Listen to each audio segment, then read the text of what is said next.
So we are on episode 17 of Shield Hero, and basically, the episode starts off with everyone just eating, minding their own thing, and Fitoria kind of just, decides to take Melty hostage, and I think we all kind of figured that she, had something in store for Filo, because since Filo is the next, or is a queen candidate, and so she probably wants to test her. And we kind of saw from the last episode that she treated her strangely different than the other people. And I think it kind of makes sense before really becoming friendly or getting to know her. She wants to test her.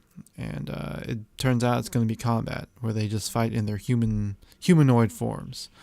And yeah, as we come to expect, Filo it's a one-sided thing, right? We know that the queen is extremely powerful, and Filo is still, basically just a baby compared to her. And we didn't expect much from this.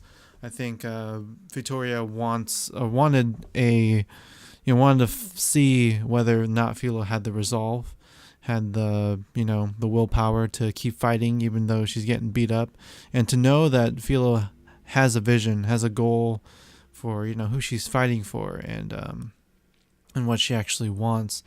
And it turns out she did gather the strength to damage her.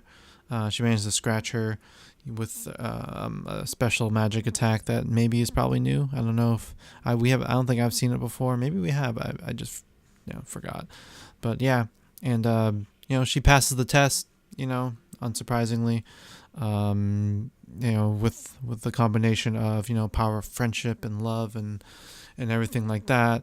And yeah, I'm sure the queen was kind of holding back. She probably, to be honest, if she used her full power, Filo probably wouldn't be able to touch her. But it's to test their character rather than their abilities, and because we know Filo eventually in the future is going to be a beast, going to be just like her. And so Filo is appointed the new successor. It's kind of funny to see Filo. She doesn't really. I don't think she really understands the gravity of what's happening. I don't think she really understands much about everything in general. She was just born not too long ago, and she's very naive and just young and immature. Like the way she views the world is she views her master, her friends, and she wants to be strong to protect them. And I think eventually she's going to realize that she's going to need to protect the world as well. And there are a lot, the balance between, the heroes and the society and all that, and the politics of it all. She's going to have to learn it all, just like the current queen has. And so, it's just interesting to see, her reactions to everything. Everything's still new to her, and it's cool to see that innocence, and we'll be able to see her develop as time goes on. And the queen bestows gifts. That crown turns into a cowlick, which is, I guess, a symbol of power for the Filolials, and she gets one. The queen has 3. I would think the queen probably have more, but I guess it probably takes a long time to get another one, and it actually boosts her stats. And it's pretty nice because now Flee mentions that they haven't actually classed up yet, so they're kind of capped at their skill level. Probably it shows level 40. So to have their stats raised up, and hopefully when they get their class ups, they'll be even stronger, and they'll be much more prepared for the next wave. And it's kind of funny to see Melty, just starstruck and adoring the cowlick, and Filo just being like, I don't really like it, and just pulling it off and then growing it back. It's just funny. I liked it. And a really cool gift that the queen gave to Naofumi was, her essence, and putting it inside the shield, unlocking all the abilities for the Filolial class. And I think that's probably going to be really valuable for him in the future. And of course, he can't use everything because he's not high enough level yet. But for sure, when he gets to that point, these abilities are going to be very useful. Seeing how powerful the queen is and what she can do, it's interesting to see what he can do with all the possibilities now. And from then on, the rest of the episode was just or most of the next part of the episode was a pretty, feel good episode. Episodes I really enjoy, not just in this series, but in other series, like, for example, like Fairy Tale or something, where the characters are shown, celebrating, being happy, in a more casual setting. I think it's important for an anime to show that, because maybe it doesn't have a direct impact on the viewers, emotional state or their connection to the series, but I feel like, at least for me, it adds a sort of more of emotional attachment and connection to the series itself, just because you get to see the characters in all sorts of situations, and not just one thing after another, for the progressing the plot, another problem happening after another. We get to see more of the world, more of just the characters enjoying themselves and having a break once in a while, because in a way it gives us a break too, and it just it makes you happy to see other people happy. And Fitoria gets her time alone with Naofumi to discuss important matters when it comes to heroes and what their role is in the world. We definitely learned a lot more about why exactly the heroes need to work together, because all the waves, I guess, they get exponentially stronger, and if even one hero doesn't get along or doesn't fight with them, then they're basically screwed.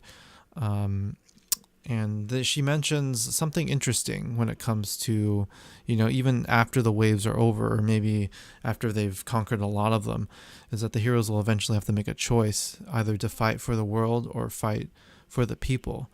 I'm not sure exactly what that means. I'm not sure if the translations were clear enough or correct enough to fully understand it. So maybe we'll get to learn more about it later. But it looks like the heroes are going to eventually make choices that, even if they work together now, based on their values, based on how they view the world, and how and what they believe in, they might end up being in conflict once more, fighting on two different sides. I guess that's just something we'll see in the future. Right now, the more important thing is for them to work together and beat the waves. And we also learn more about the drawbacks from using the curse shield. It makes sense that the queen, throughout their encounter, has stopped Naofumi from relying on the curse shield way too much. It turns out that it causes corrosion. It wasn't clear whether or not the corrosion was, from equipment or something more serious, like, maybe the hero's life, or maybe, it's his abilities or whatever. And so it's a risk to use, but for now, Naofumi knows that it's the only thing necessary, because, again, he's doing a lot of this on his own with his own party, and not with the other heroes there to support him. So the queen kind of understands that, and so she helps slow down that corrosion, which is nice. We don't exactly know how fast the corrosion was going, but it's good to know that he can use it a little more freely.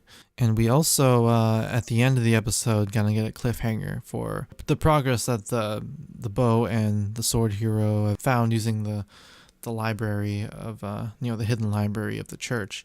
And it looks like they come across a cave that they say holds, the 4 cardinal weapons. Weapon or weapons, I'm not exactly sure. But it appears that, the weapon isn't there. And there was some sort of trap waiting for them. And I don't know if it was the sun or something, but it was a very powerful blast. And I'm sure that, the heroes, they're probably going to survive, but it's not going to be, it's not going to be pretty, unless they have like top-notch mages or something that is able to shield them all. That could be a possibility. But if it's a direct hit, probably most of the party members are screwed, or everyone's going to be kind of seriously hurt. But I don't think anyone important is going to die yet. They still have yet to work together, and the wave's coming up, and yeah. So yeah, overall, I like this episode. It was pretty good. Let me know what you guys think. Do you enjoy these feel good moments? I do. Like, I really enjoy seeing characters, enjoy themselves, having a break from, having one problem going to another.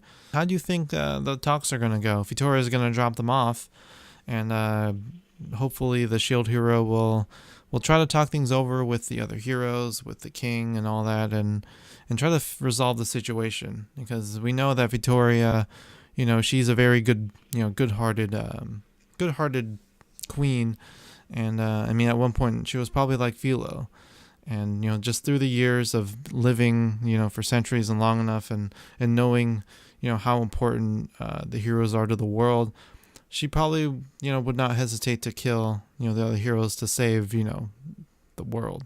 So, do you think, I think they'll probably work it out soon. Hopefully Mind's manipulations and schemes are going to be basically called out, and she's going to be punished for it. And do you think the hero that raised Fitoria, do you think it was a shield hero? I probably think it is. I mean, we can probably assume it is, because, the shield heroes, I guess, in this series is kind of like, the main kind of hero and the one that impacts people the most. So I think we can assume, if she doesn't remember, it was probably a shield hero. And it's also kind of sad that the Filolials have bad memories, because, I mean, in the future, Naofumi is not going to be there forever, and, the other characters are not going to be there forever, and Philo's going to be by herself. And, I mean, she's going to be with the other Filolials, but, ultimately, the queen herself, she looks pretty lonely too, and it's a pretty sad life to, outlive all your friends and family, so it's kind of a sad thing to think about. So yeah, thanks for watching. Please like my video, subscribe if you enjoy my videos, and I'll see you guys next week. Bye-bye.